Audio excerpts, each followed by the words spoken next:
Welcome everybody to the latest edition of the Scholar Gypsies. Today's guest is Michael Leahy, and Michael's running the European elections later in the year for the Irish Freedom Party. And one of the goals I have over the next few months is to platform some of the niche parties that are out there at the moment, and also some of the independent candidates that are running in local and European election. Interesting characters with interesting ideas.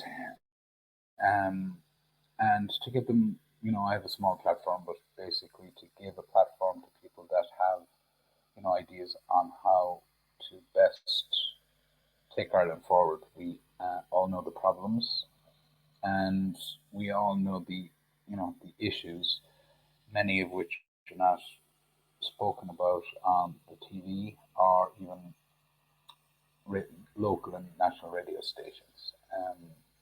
I think I've written previously on my written platform, The West Awake, that I plan to deregister from the electoral register myself. That's just a personal decision. I'm not trying to promote it. I'm not trying to advise people either way on it.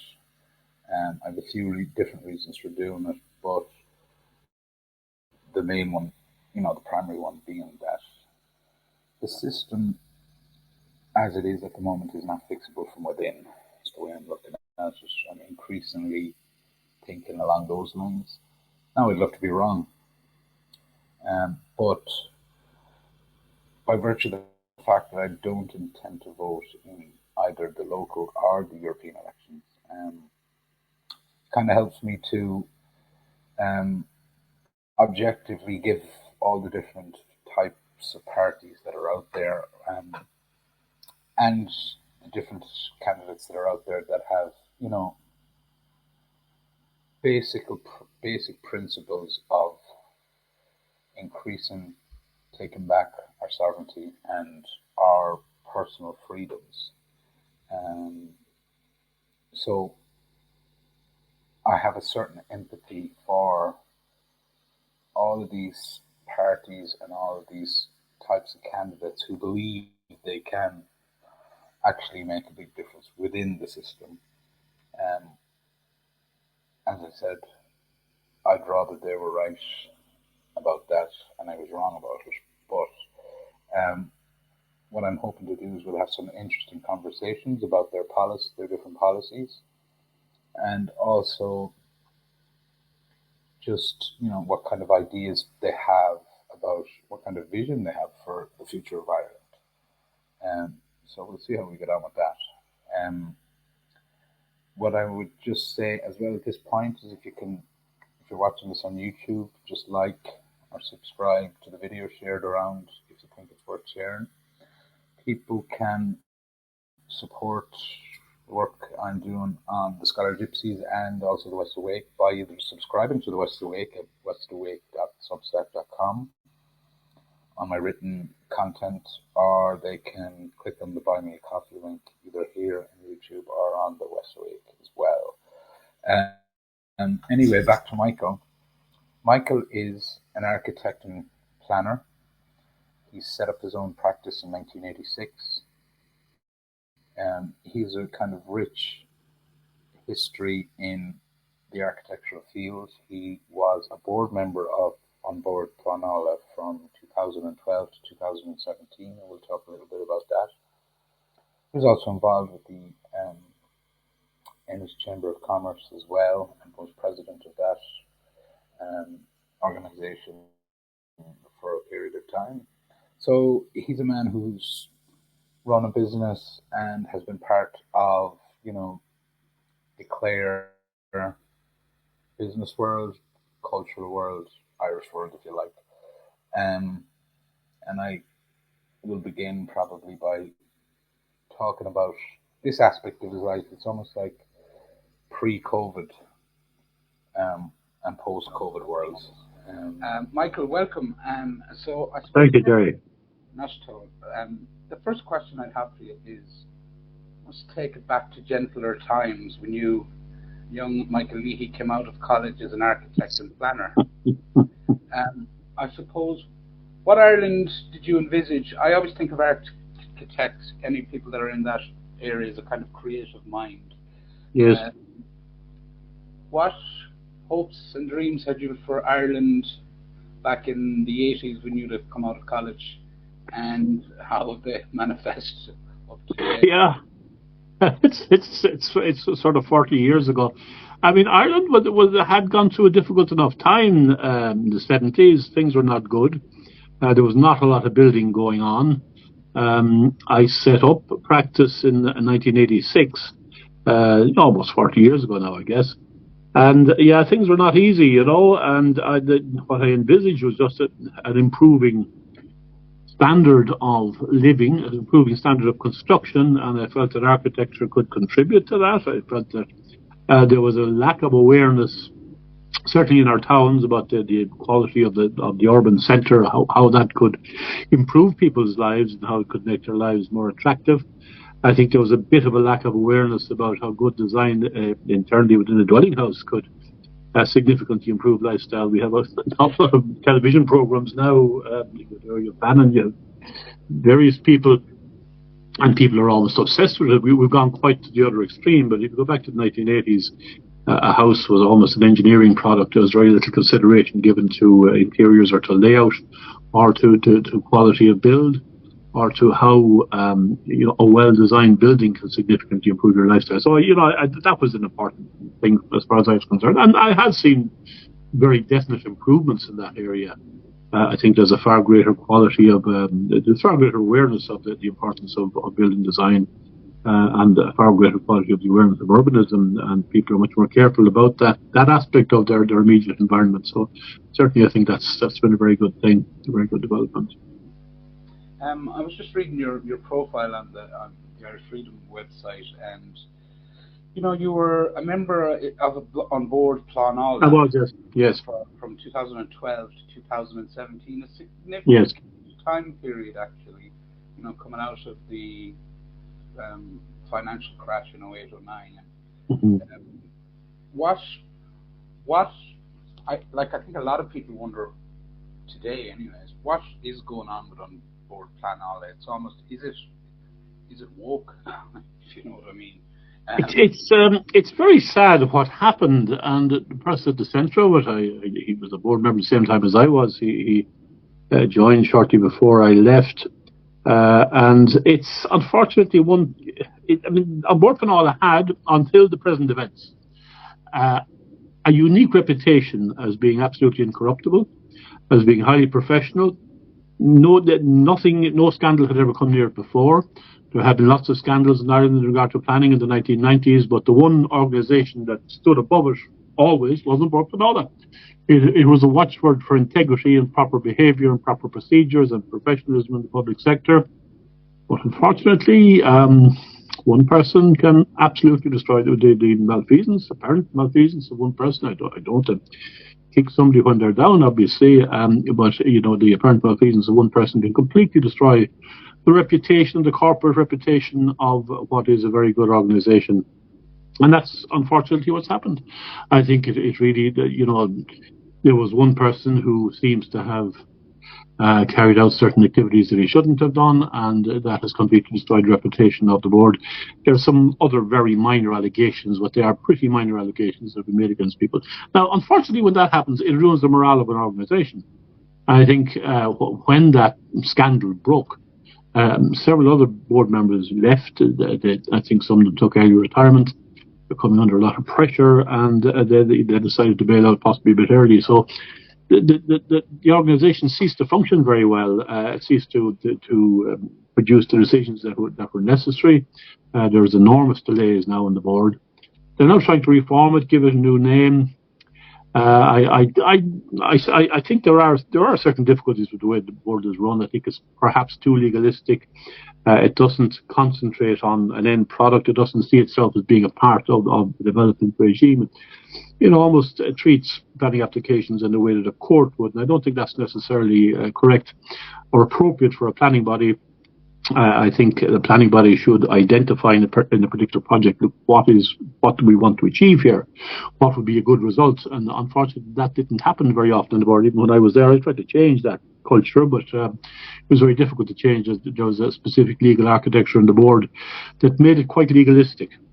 And what happened as well with the complexity of modern environmental law as it relates to European directives in regard to the Habitats Directive, the Environmental Impact Assessment Directive, the board became very defensive of its own position. It became very concerned that its decisions would be overturned by the higher courts, and it became very conservative. And I think it lost the ability to produce good decisions from the point of view of urbanism and good design, and it just became much more conservative, much more defensive, and I think that's a pity. I think we need to look at the legal background to the planning process again to try to ensure that it becomes part of the creative process. Because when planning was introduced into this country, it was seen as a part of a development. It was called the Planning and Development Act of 1963. It's now just the Planning Act, and it's descended into an over-restrictive corpus of law. And I think that's not good. That's not good for the creative professions. It's not good for the building industry. Not good for business. You know, when rural people, and I suppose we can tie this into, you know, whatever policies the Irish Freedom Party might have. You know, when you talk to rural people from an agricultural background, we'll say like myself, and you know, you might have kids. The conversation always moves to one-off housing, and you know, people, you know, country people like, you know, to build their own house on a half-acre site or whatever it might be. What are your views there? It's becoming very difficult to get that type of planning permission anymore. Yeah, and look, I was nominated to the board by the Irish Rural Dwellers Association, so I think that shows you where I'm coming from. I would be generally supportive of a somewhat more relaxed attitude to houses in the countryside. It's always been a part of Irish tradition. We have never really been an urban people. We've always been to some extent a rural people. The number of houses, the number of buildings in the countryside was far, far greater 100 years ago than it is today. I think, like so many things, you can become far too precious about it. There are issues with rural housing. I don't think there are certain areas that need to be protected from the point of view of landscape, from the point of view of sensitivity and visual sensitivity, and there can be issues with water quality. Most of the technology is there now to solve almost all the issues in regard to water quality. So I think that's a bit of a straw man. The planners, there's a certain attitude in the planning profession that I fought tooth and nail against, is that people should be forced to live in towns, that it's not appropriate to live in the countryside. And that kind of derives from this notion of efficiency.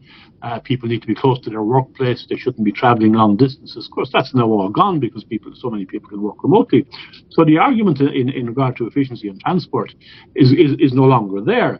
You can still make the argument in regard to water quality, but the technology is now here to adequately treat almost every situation. There can be some situations where ground quality is very poor and you cannot discharge sewage over land even after treatment. That does occasionally happen, but it's very rare. So I think that the attitude is more cultural.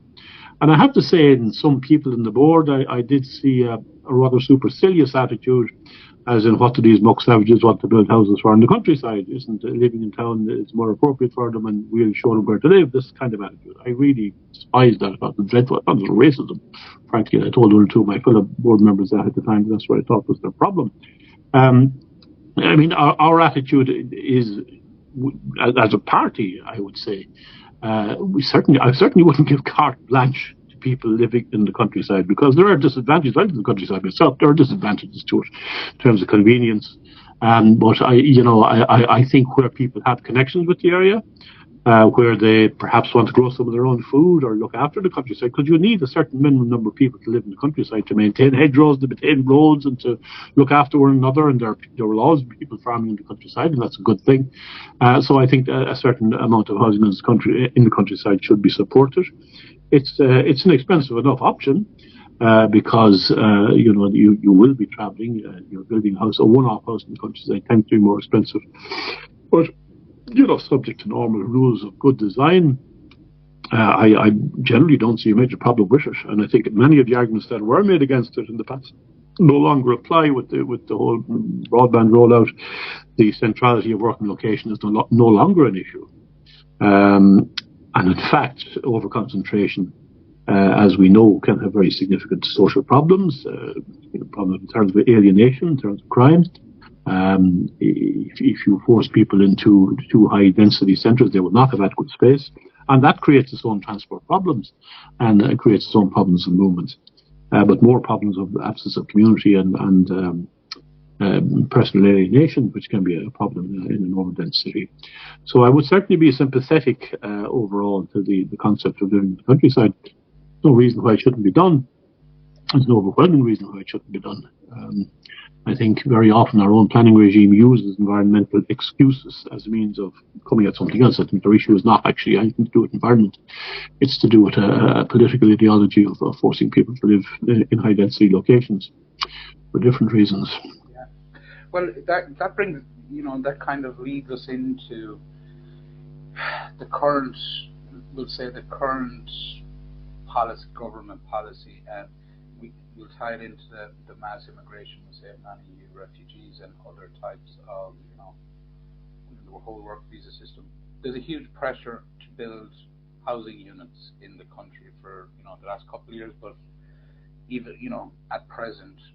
And it seems to me that the overall strategy of the government is to build, 900 square feet apartments, smaller and smaller housing units in very, very high density,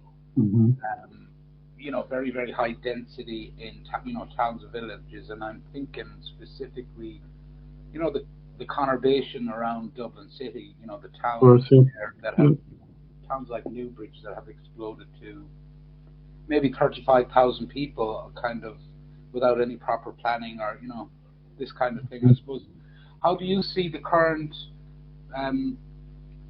that government strategy, or do you see it as the way I'm outlining it? And the other thing is, I think there's an over emphasis on high density housing to the point where very often builders are not able to produce the kind of housing product that the public want and are prepared to pay for, such as lower density. One of the issues, look, living in apartments can be very useful at certain times of your life.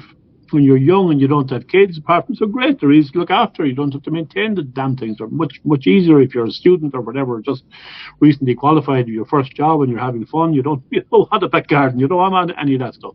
And when you're old, when you're old and declining, and older people tend to like apartments. But there's that big swath in the middle who want to have kids and who want to have a bit of space and want to have a bit of room. And, they must also be provided for. I think one of the issues in Ireland is that we have imposed a very substantial cost on people when they relocate from one house to another. And there's transaction costs or banking costs, changing your mortgage, all that nonsense, stamp duty when you buy and sell one house and buy another, legal fees. It's actually a difficult thing to do, to sell one property, move to another, unless you have generated a good deal of income and you want to move up. But we should make it easier for people to change their houses as their housing needs change. There is certainly a role for higher density development, and as I said, older people and younger people like them. But people who have families, and one of the reasons, by the way, we have this demographic problem in Western Europe is absence of suitable housing. The main reasons why you ask young families why they don't have more kids, they don't have suitable housing. They don't have back gardens. You can't have 3 kids if you're living in a bloody apartment. The kids will drive you nuts. So you do need space, and that's fairly obvious. You don't need to be a town planner or a genius to figure that one out. Any parent could tell you. If you've a gaggle of kids around you and you live in the middle of town, it's not a very happy combination. So but there has to be a preparedness to move as your housing circumstances change. There's one other aspect I'd like to speak of in terms of planning. You mentioned the issue of mass migration there. I think one of the things that's driving people crazy at the moment in the way people are being bussed into these migration centres is that the government introduced an exemption in 2015 whereby the conversion of any building, a hotel or a bar, a convent, a monastery, almost any building, offices even, to accommodation to facilitate migrants or asylum seekers was exempt of development and didn't require planning permission.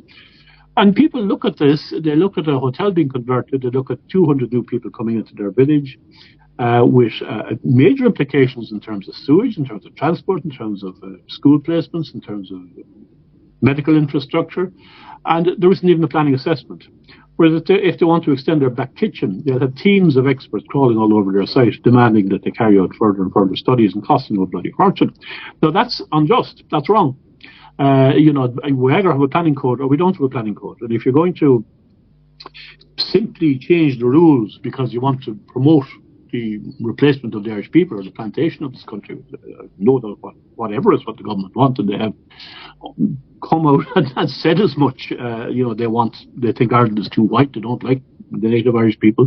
I think back to the racism that I encountered with some of my fellow board members and the attitude they had to rural people. I think there is a kind of a contempt for the native Irish among the present government and among the present elites. And they do want to replace us. And they want Ireland to be more brown and black and Muslim. They don't trust Christianity and they don't trust native Irish people.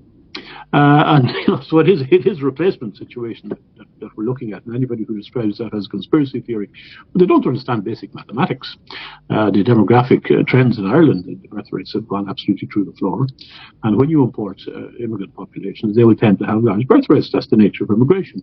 If you bring people in from the third world, they will always have much higher birth rates. They depend on their children for their future. That's always the pattern. So the reality is that in Ireland, very soon, much sooner than we think, the native Irish will be a minority. I think that's already the case in certain age cohorts. If you take the age cohort between 15 and 35, the key age cohort in terms of future economy, I think you'd be in many parts of the country, you'd be getting very close to parity at the moment. We still think that we're in the majority, but it's the older age groups that change that, and of course they will die out. We know that 20% of the population, according to the census, 20% of the population was born outside the country. I would say that's a significant underestimate. Obviously, illegal immigrants will not report in the census. There's absolutely no incentive for doing so. So the figure may be 25, maybe 30% overall, but obviously in certain age cohorts, it's very considerably higher than that. It would probably be at parity or maybe beyond parity now. And that's the future. And I think, that is a recipe for racial tension. It's a recipe for disaster. Whenever a native population is transposed by an incoming population, they tend to be treated very badly because you have shown weakness, you have shown that you have no respect for your own culture, for your own traditions, and you'll be treated accordingly. I sometimes think, when I was in the United States many years ago, I was in some of the Native American Indian cities and settlements, and what struck me was that it was a broken culture. It was a culture that had no longer any self-respect, and its people were depressed and high levels of alcoholism, drug abuse, but they were broken. It was a broken culture. To some extent, you see that in parts of northern city Dublin at the moment. It's a broken culture. And they're not going to get any sympathy from the government. They're not going to get any sympathy from the powers that be. Well, they'll be glad to see the back of them. Yeah, you've raised a number of points there, I suppose. And I suppose we can flavour in maybe the Irish Freedom Party here as well. I suppose what are the Irish Freedom Party proposing to do to strike back against all of those issues that you've outlined there? Because I've written extensively on a lot of what you've just spoken about there, and specifically on the decline in birth rates. One of the key statistics that a lot of people don't know is 15% of the new births in the last quarter were to non-EU mothers, and that's not factoring in the births, we'll say, to the EU27, UK, US, that kind of stuff. So I suppose what are you proposing in the Irish Freedom Party to do about some of these problems, or what kind of policy measures are you hoping to take? There's no quick fix when you have a declining birth rate. It's one of it's a problem that has repeated itself throughout history. Even in ancient Rome, when a society becomes prosperous, but also loses its self-respect and its direction and its self-belief, you will tend to have a very significant drop in birth rate. So this is not an easy solution. This is not an easy thing to solve. There are some things we can do. One of the issues I mentioned there is housing, a lack of appropriate, and this is a recorded fact that One of the main reasons why young families give for not having many children is a lack of appropriate housing at an affordable level. So I think you've got to make appropriate housing which is child-friendly, housing which has some space, which has some room. You've got to make that available to young families if you want to increase the demographic, if you want to increase the birth rate. That's one. I think the whole issue of why is our taxation designed to ensure that a family cannot survive on a single wage? Should there not be more supports, particularly when families are young? You've got to try to encourage young women to have kids between the age of 18 and 32 or 3. So you've got to support them. And if that means supporting them back into the education system when they've passed out that period of time, asking them to defer their education, asking them to defer the third level education perhaps, until such time as they've had their kids, and then supporting them again, giving them all the support that they need to get into the workplace and to get qualifications. That's the kind of thing we should be looking at. I think in regards to the whole issue of immigration, I've raised that issue. The danger when you have declining birth rates, when you have a population that seems to have lost its mojo, lost its self-confidence, the danger of simply saying, sure, we can import people from abroad. I remember John Bruton saying that, many years ago, 20 years ago, when he was asked about the declining birth. Sure, no problem, sure, we can import them from Europe, we can import them from abroad, no problem. No. And no consideration whatsoever to the implication that would have to the culture, to the society, to the nation. We're kind of deferring the pain. We're saying we have this demographic problem. We're not going to deal with that. We're not going to see why Irish mothers are not having children. We're just going to import people. And that will solve our problem. It will solve an economic problem for a short period of time, but it will create far greater problems into the future. So you've got to look at those two problems side by side. How do we try to ensure that Irish people will have more children and we'll get that birth rate back up to replacement level or beyond replacement level, as it was not very long ago. In the 1980s, Ireland had the highest birth rate in Europe. It's now one of the lowest. That's over a 40-year period. It's not a very long period in demographic terms. Why has that happened? I think one of the issues is taxation policy. Why have we taxed low-paid workers to the point where they're not able to support a family on a single wage, which they should be able to do? That's not inevitable. We have imposed taxation on the ordinary workers, often people who don't earn a great deal of money. The people who are making money in our society are the corporates, and they should bear the brunt of taxation. I see no reason whatsoever why people who are not able to afford to put a roof over their head and raise their family on a single wage should be taxed at all. Why should they be taxed? They're contributing enough to society by their labour and by their work, and particularly by bringing up children. We do have to shift the burden of taxation in that direction. In regard to the whole issue of immigration, of course, the government and the corporate sector who want to get cheap labour will say that we have international obligations. That is nonsense. We have specifically an opt-out in regard to European immigration policy under the Lisbon Treaty. It's one of the things we negotiated. One of the few benefits we got from rejecting the Lisbon Treaty the first time out, but the government doesn't seem to be interested in using that opt-out. We're not obliged to be part of the European Union international protection regime. So if we want it, we're not obliged to take in Ukraine. We can quite easily say, no, we're opting out of that. We will take a certain number of people. Ireland will take 10,000 Ukrainians, and that's plenty. That could be the end of that. And okay, let's send the rest of them back. Sorry, guys. Not much point in coming here, living on social welfare, living in hotels, and then flying home to get your teeth done or flying home for Christmas. Doesn't exactly impress me that there's a serious war situation there.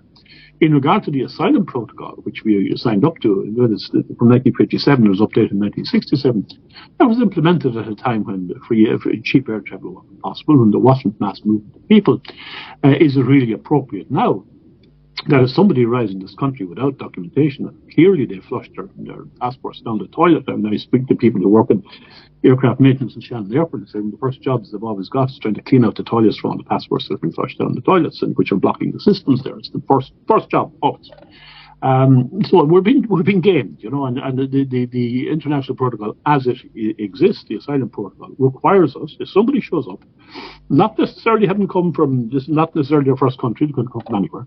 They haven't applied for asylum somewhere else and they show up in Ireland and don't have documentation, we are obliged to take them in. We should review our association with that protocol. It needs to be put out, but why shouldn't we do it? We're a sovereign state. We don't have to. There is no such thing as international law. It's not, we make the laws of this country.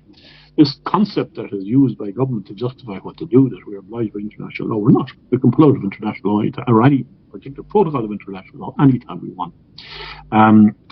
So that's what I would say about immigration. Third thing is, of course, when you do take people, and there are occasions when you should take people in, and there are genuine refugees, but I think not too many of them are fetching up here. When you do take them in, you've got to arrange proper holding centres, holding locations for them, humane, proper locations where they're looked after, and give them a hearing quickly. And if they're not accepted, then deport them quickly. France deports 92% of asylum seekers. We issue deportation orders against 8% of asylum seekers, and we don't enforce any of them. So wrong there somewhere. Yeah, no, you've raised you've gone through a number of issues there, Michael, and I suppose it'd be a good time to maybe segue into this question.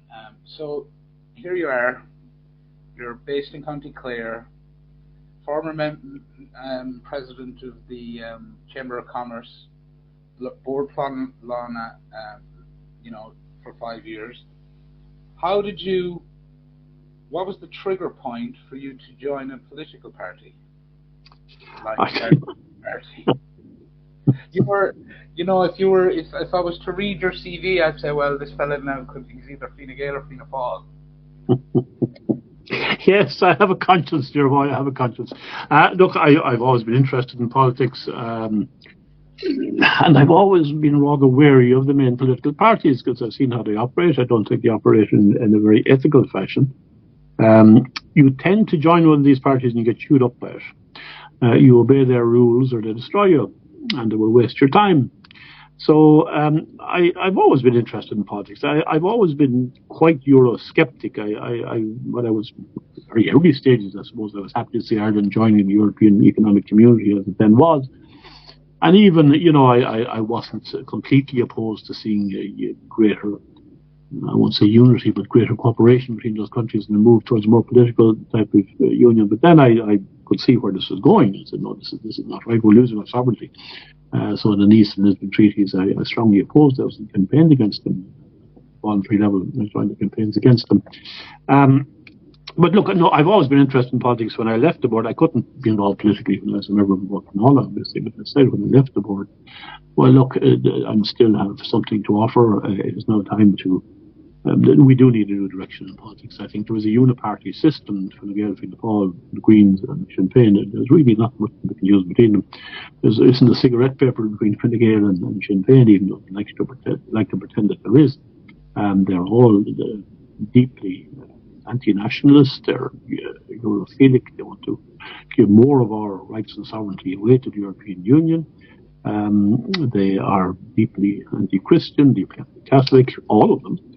And they are anti-family, and they've all latched onto this appalling agenda of wokery, which is a sort of a Californification of Europe and a Californification of Ireland. These horrible ideologies that grew up there in the 1960s, and I remember as a kid, I used to watch this and thought it was very interesting, but that never happened, never catch on here.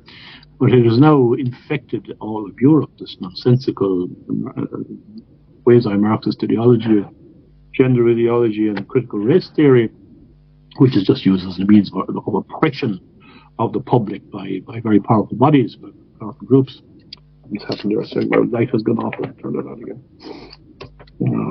Sorry.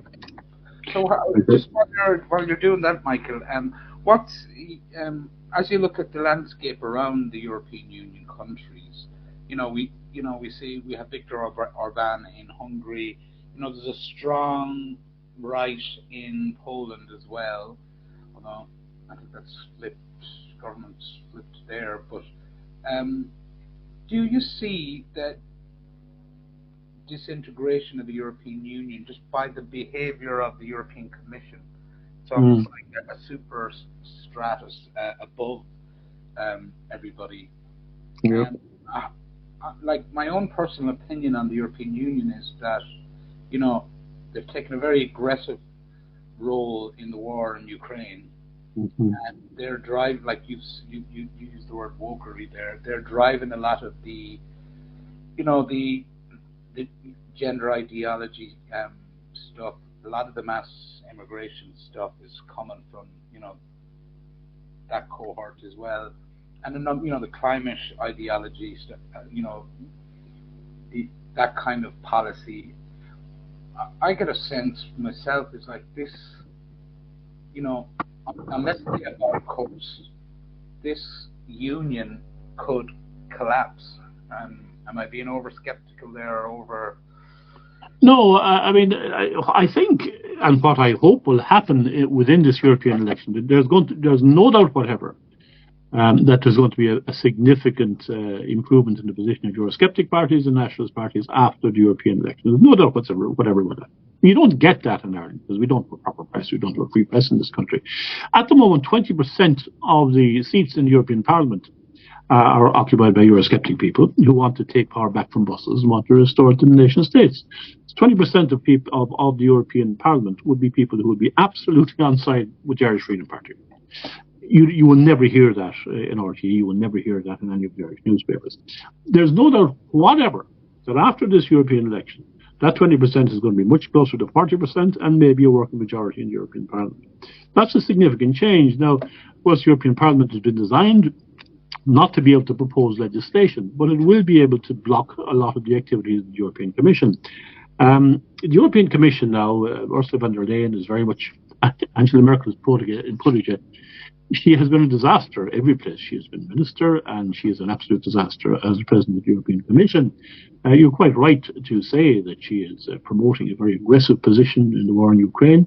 European Union, use the term Europe to describe the European Union. The European Union is very much a proxy of the United States in this matter.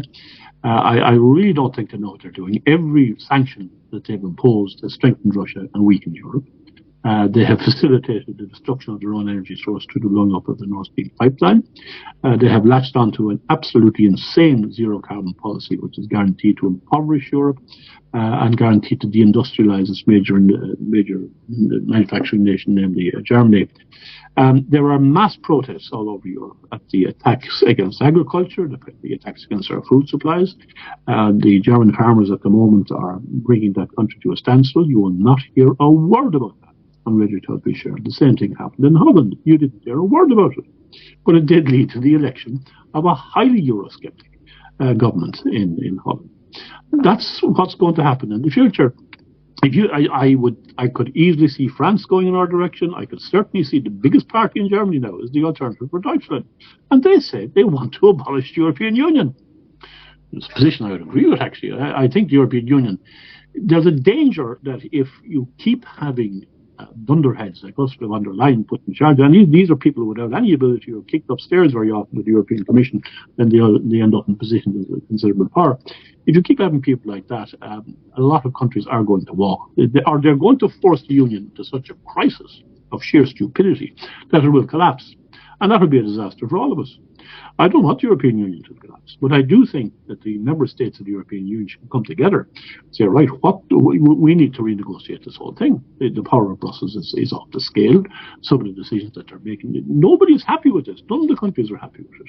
It's not just Hungary. It's not just Viktor Orban, who's always treated or painted in our media as a kind of a semi-fascist. He's nothing of the kind. He's a very clever individual. But, you know, the major opposition parties now in Germany, in France, and in Italy, and in Poland are Eurosceptic. There's a very significant move in that direction. I hope that the European election will be a catalyst for significant change, because I really think that I've no doubt whatever that the biggest voting bloc in the European Parliament after the next election will be Eurosceptic and will be nationalist.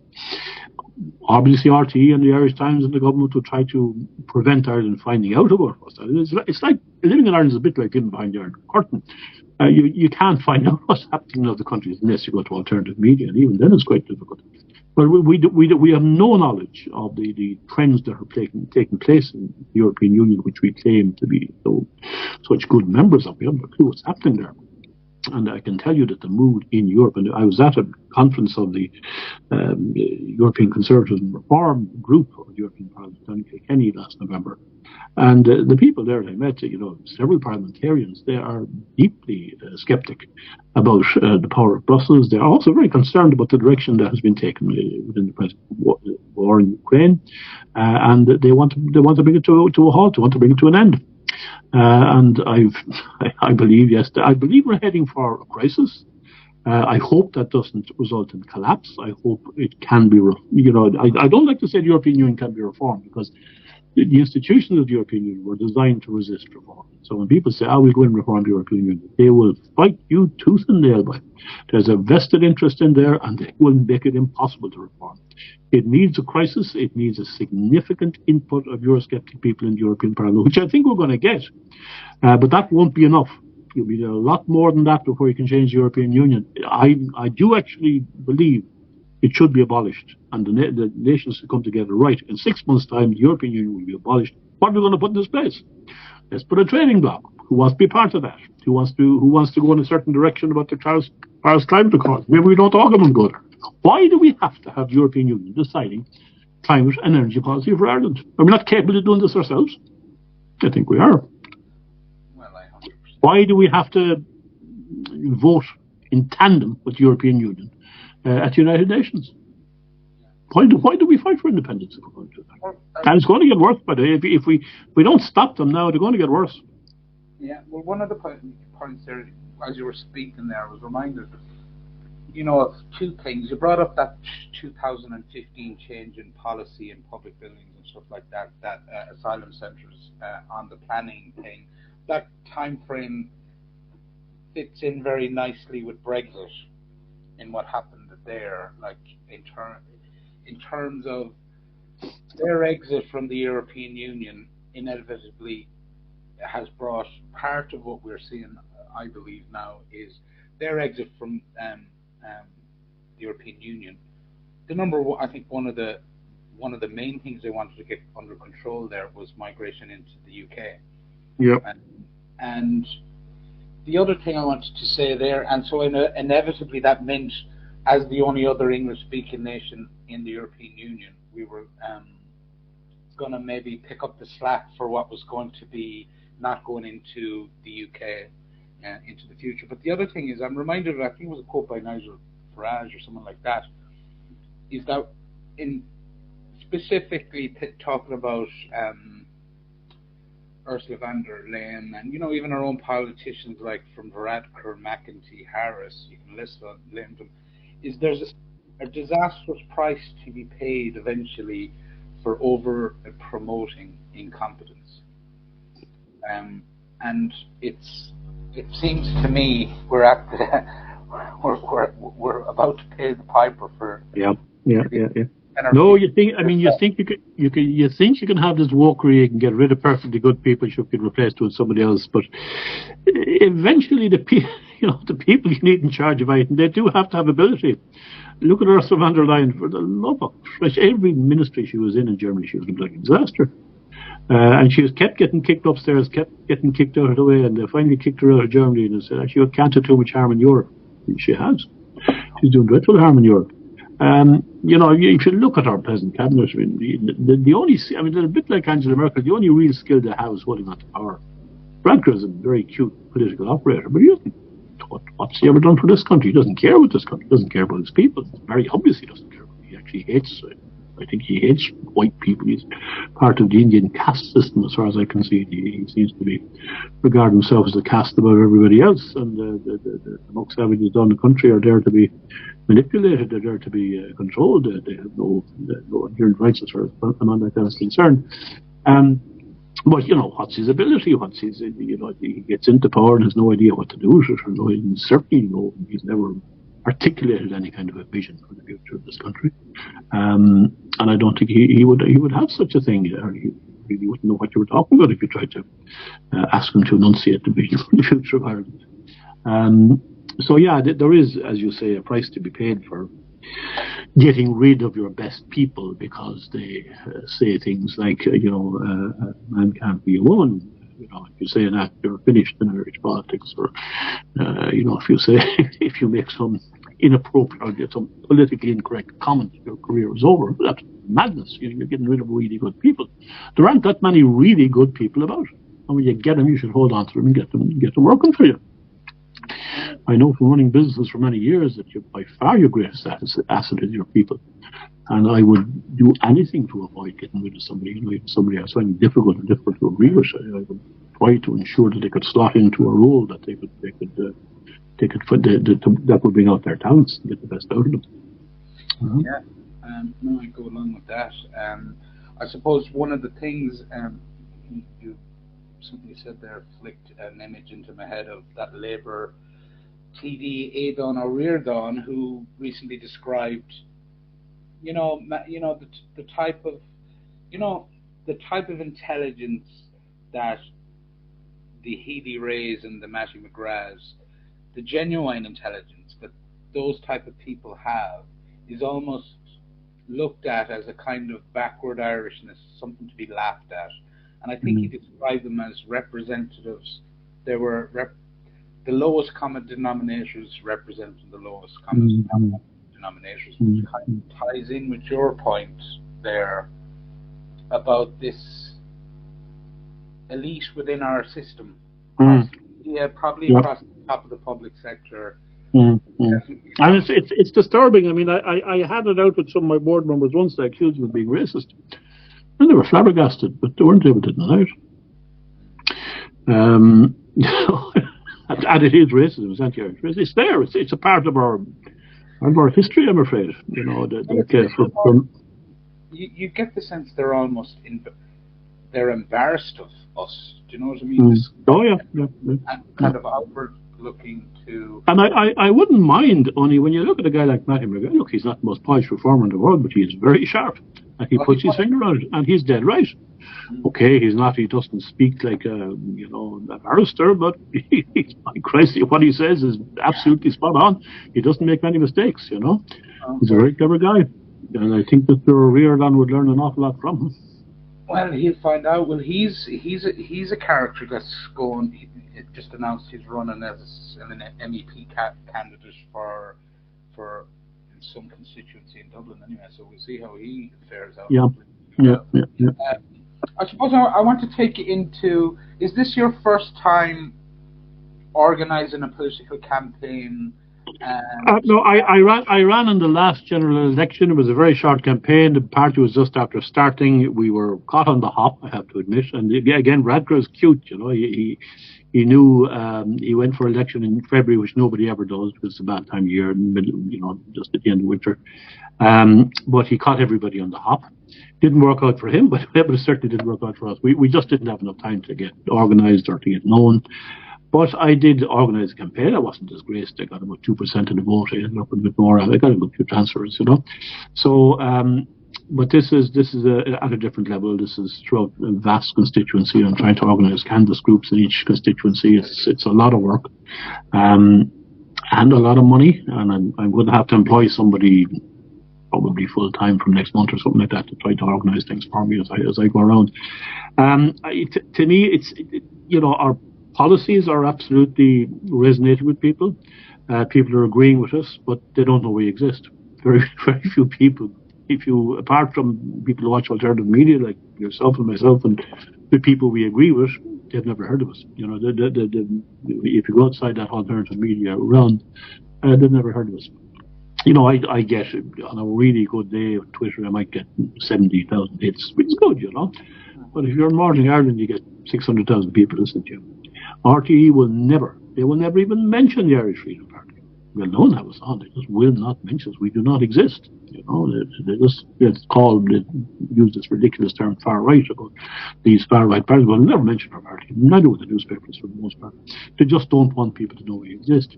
I think they learned their lesson when Peter Casey ran for the presidential election last time out, and they smeared him every way they could.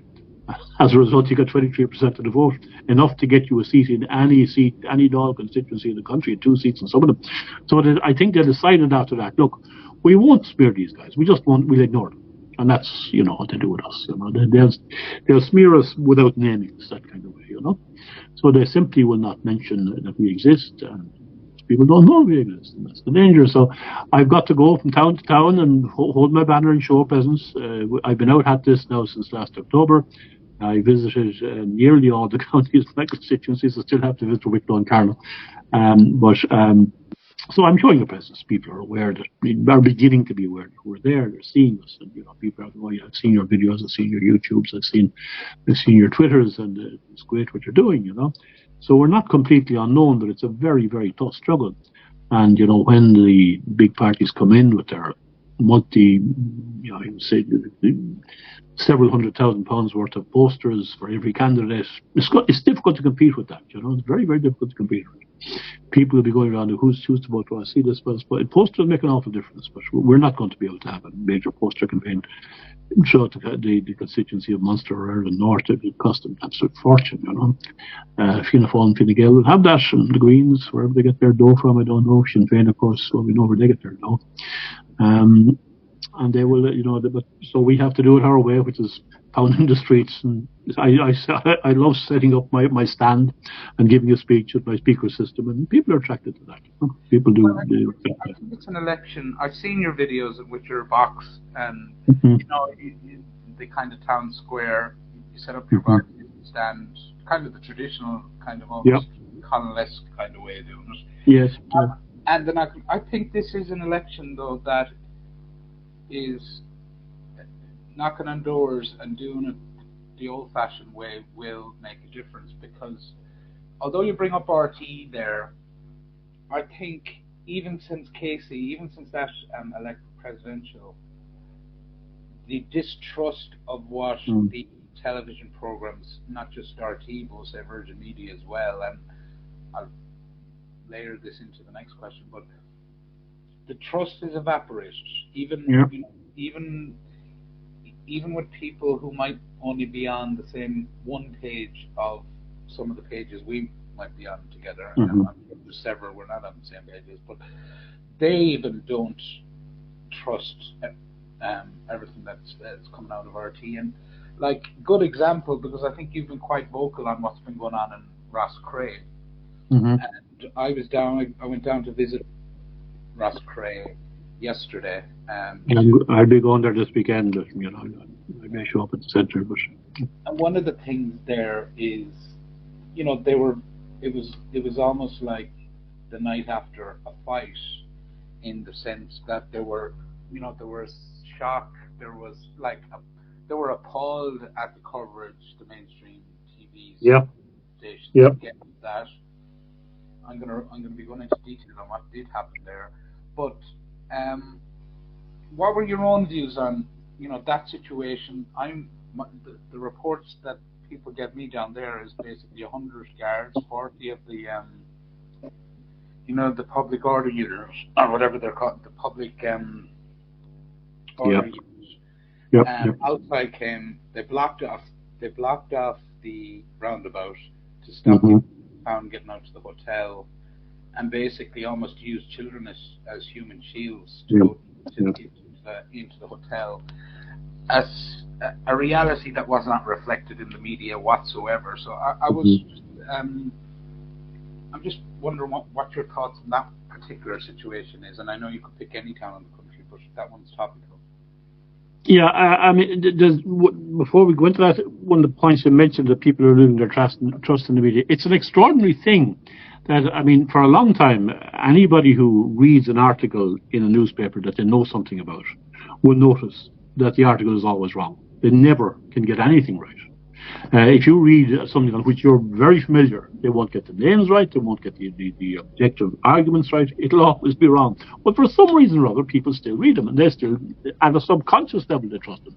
You may say that when the people in Roskilde will be appalled at the coverage that they got, this is standard fare for radio television sharing, but they'll still watch an event down in somewhere else, and at some level they'll believe it. At some subconscious level, it has an extraordinary mesmeric power over us, and it does influence the way we think. Even though whenever you see them in action on something you're familiar with, it's always wrong. It's not sometimes wrong or sometimes slightly inaccurate. it's always wrong, and with RTE, it's grievously wrong, and grievously wrong in a certain direction, and wrong for a deliberate political reason. That's one thing, but it's a very hard thing to fight. When people hear Varadkar talking about the ordinary people of Australia being far-right extremists, they're beginning to realise that Radker is talking about everybody else apart from this small elite who governs the political system. And they're beginning to get very, very tired of it. The whole far-right moniker is beginning to sicken people.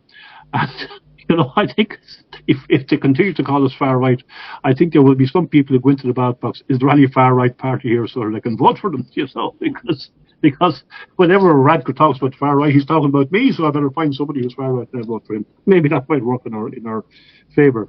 No, I mean the way RTE set up a situation, the way they selectively interview people, the way they emotionally manipulate them. What about the children? Yeah, why do you think the children were brought here? It wasn't originally intended. They just found a few children to bring here so that they look at these horrible, nasty people from the west of Ireland shouting at children. That was never the intent, and wasn't, of course, accurate at all. But it gives the left, it gives them a sense of moral superiority. Where's your humanity, as Micheál Martin would say. The question is, what are these people doing here in the first place? Why are you displacing our facilities? Why are you destroying our infrastructure?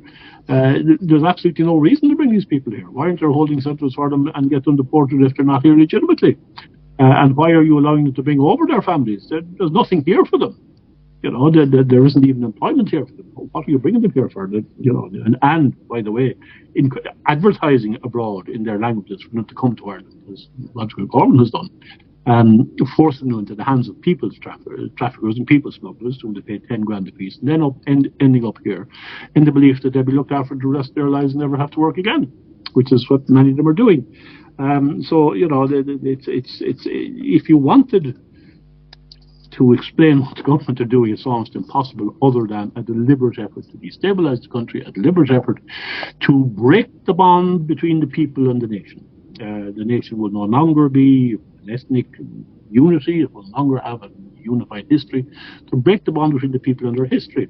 And that seems to be what they want to do. This is a programme that was mentioned by Peter Sutherland, his protege, of course, Simon Covey, some years ago, in speaking to the House of Lords. He said it was important to mix the races together so that there would not be that ethnic union between the nation and the state. The nation is a different thing from the state, and the state must become more powerful. And one of the reasons why I think people are maddened by what they see happening in these centres is because all of this is taking place without any proper planning assessment. And there are issues there. People are continue talking about we've no infrastructure, we've no facilities. You put somebody into a migrant centre with maybe 150, 200 people, you haven't made any assessment of what the sewage system is like, what the schools are like, what the transport system is like. And as I say, if somebody wants to develop a small housing scheme, they're put through the bloody ringer. It costs them a fortune to get the necessary reports done to secure planning permission. But there are tycoons who develop these buildings without any planning permission and make fortunes out of them. This is wrong. This is a completely uneven application of the law, and it's been done for ideological purposes, and that purpose is to replace the native population of this country. Michael, I suppose we're nearly hitting at the hour mark here. I just wanted to ask you a quick question, and then to give you an opportunity if there's anything I haven't asked you and you wanted to talk about in terms of your campaign and stuff like that. But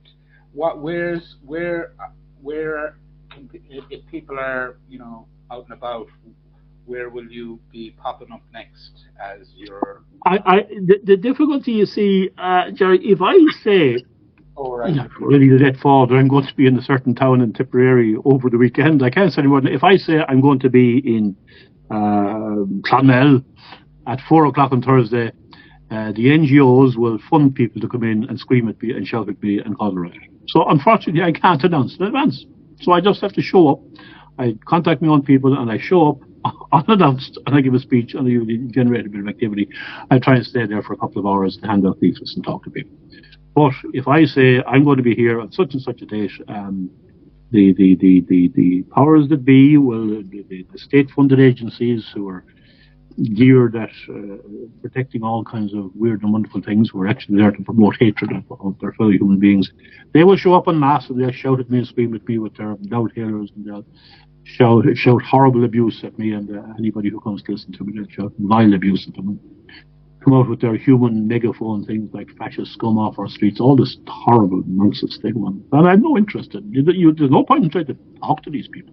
They're beyond speech, they're beyond argument. Just say human megaphones, I think that Thomas Sheridan refers to them as. And that's all they are. They have no personalities, they have no brains, they're just completely stupid people. And this is how they give themselves a bit of self-worth, God help them. And of course funded by the state. This is the other extraordinary thing. This is how our politics works in this country at the moment. So, unfortunately, I can't give you a schedule to say I'm going to be here on such and such a day, because our politics no longer works that way. I just have to show up as best I can, and obviously, I have a web page. People can see stuff there. So that's my schedule is to go from every single town in this vast constituency over the next 4.5-5 months. That's what I intend to do. Okay, when I asked the question, I totally forgot, and it's a top. Hello? Sorry? When I asked that question, I should have realized that absolutely facing the same things,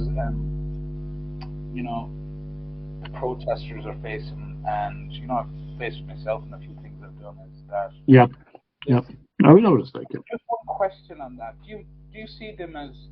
Do you see an umbilical cord between the government parties or the state and these, they call themselves anti-fascist, anti-racist, but like they're the opposite in my view.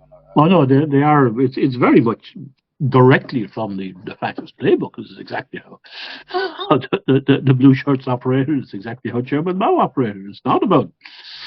These people have no respect for the opinions of other people, and that's the definition of fascism, is to prevent free speech. How could you? My principal aims in politics is to promote free speech and to protect democracy, and to promote harmony between people. These are not, when they call me fascist, I always say, when was the last time you heard a fascist advocating for free speech? You're the one who's trying to close down free speech through the hate speech laws. When was the last time, you call me a fascist, but I'm not the racist here. You're the person who hates white people. You're the person who wants to drive us to the margins, which is what they're doing. You're the one who wants to promote the replacement of a native population, people who want to invade this country. So where's the fascism? I think that Fine Gael are quite happy to use these people to attack us, so Sinn Féin, but I can guarantee you it'll be Fine Gael and Fianna Fáil who'll be attacked by these people next time out. They might be driving us to the wall now, or trying to attack our meetings. They will not allow Fine Gael or Fianna Fáil to speak either, because they're not quite left-wing enough for them. They'll accommodate themselves to Sinn Féin for a while, and to the Greens. Of course, they're both Marxist, fascist parties, and they're quite comfortable with them.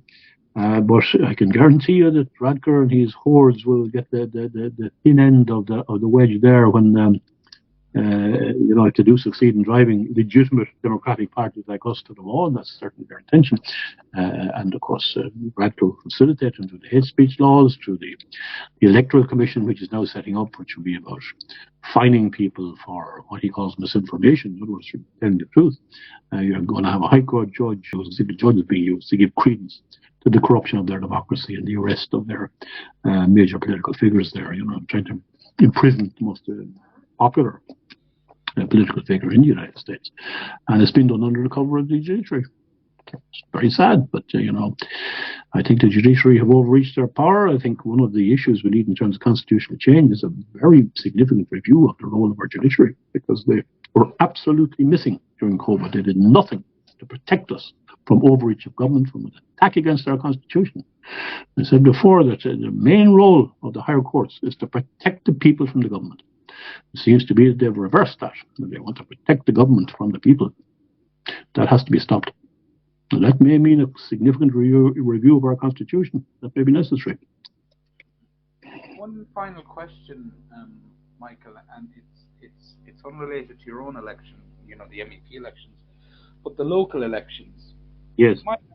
My estimate based on the work visa system and the influx of asylum seekers over the last 2 years, the Ukrainian crisis, we have imported an electorate of somewhere in the region of about 350 to 400,000 people who can vote in our local elections based on the fact that they have a PPS number and they're over 18 years of age.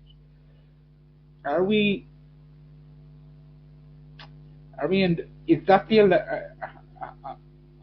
as I think about this, I'm wondering, is that a hidden electorate that's going to reveal itself in the local elections? I'm wondering. Yeah, it'll be interesting to see how politically organised these people are. I don't know. Certainly the Islamic sectors would be politically organised. They know the power of elections. They will vote in the way their union tells them to. So we can certainly expect more Muslim councillors to be elected, and they will represent Muslim people. They're not interested in participating other than representing their local people. That's what local elections are. Yeah, I mean, it's very much the American playbook. The Democrat Party is importing large numbers of people which it believes will vote for them. Remains to be seen whether that will always be the case. Fine Gael importing these people, very hard to see what's in it for them, but they're doing it, I guess, to hang on to power with the Greens or whatever. Sinn Féin obviously will want to make use of people who are disenfranchised.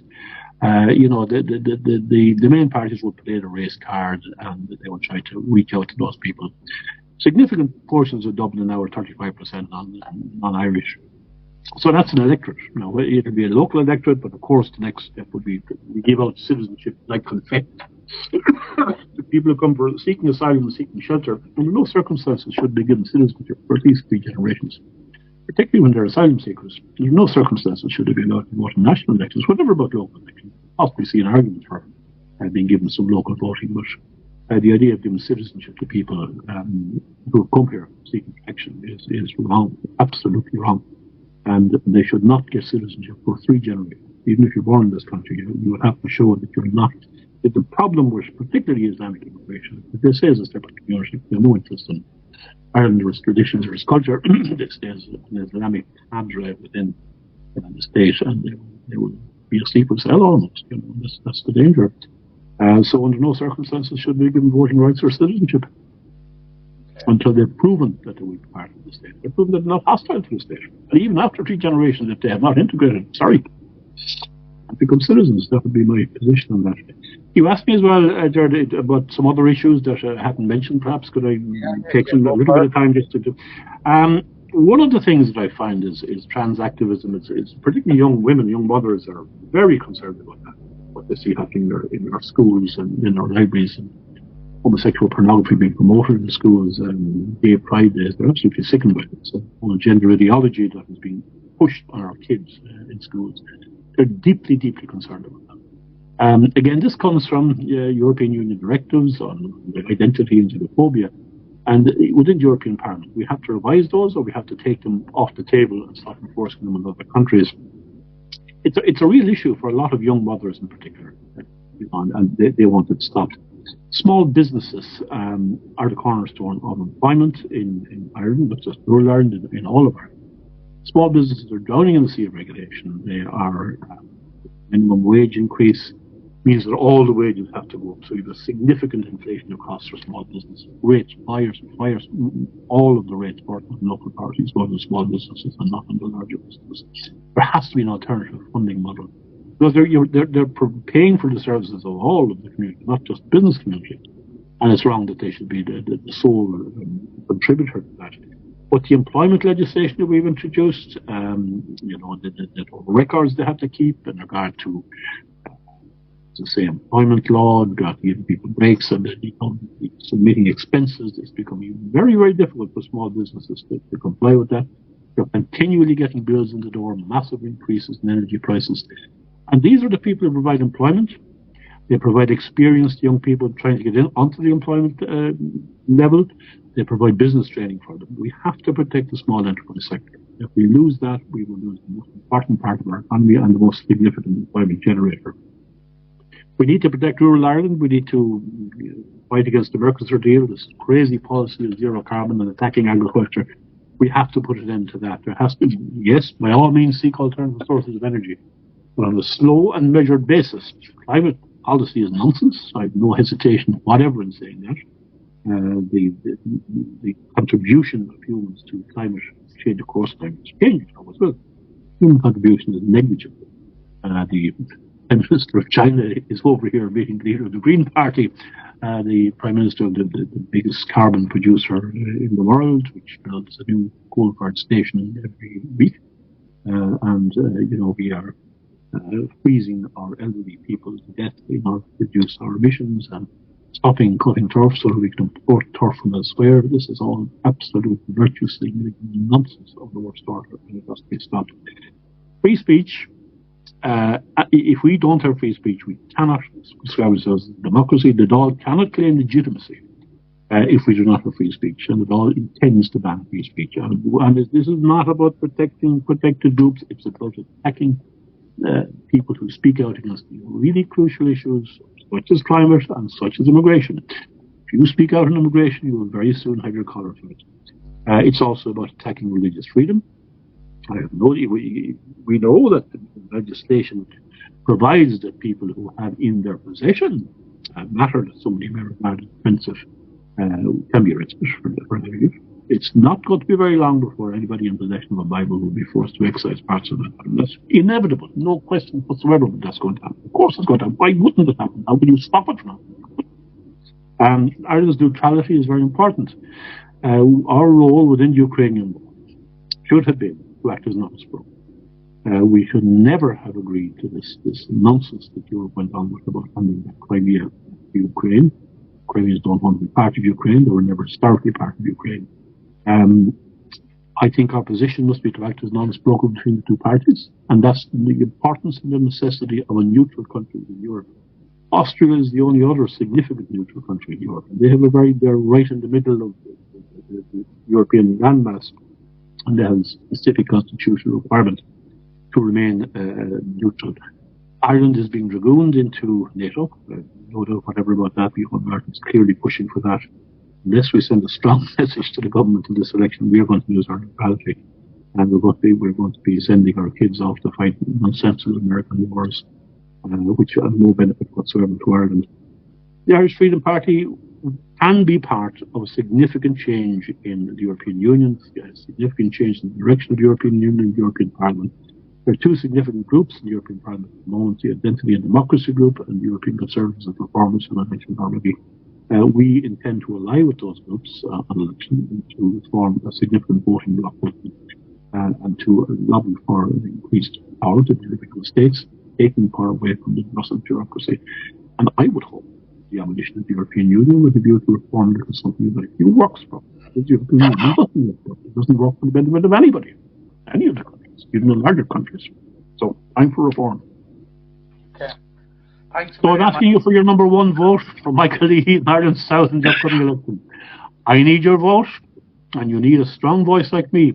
And if I'm elected to European Parliament, Ireland's voice will be heard, I can assure you of that. Thanks a million, Michael, and it was a very enlightening chat with you. Again, to everybody, hit the subscribe and share options on the video. And just one thing is, I hope to get a range of different voices, independent and the political parties, on the show over the next 2 weeks. So if you know anybody that is, whether it's local elections or MEPs, to just get a wide variety of voices and opinions as to where the country is. So thanks, Michael, and I'll just end the recording here now. Okay.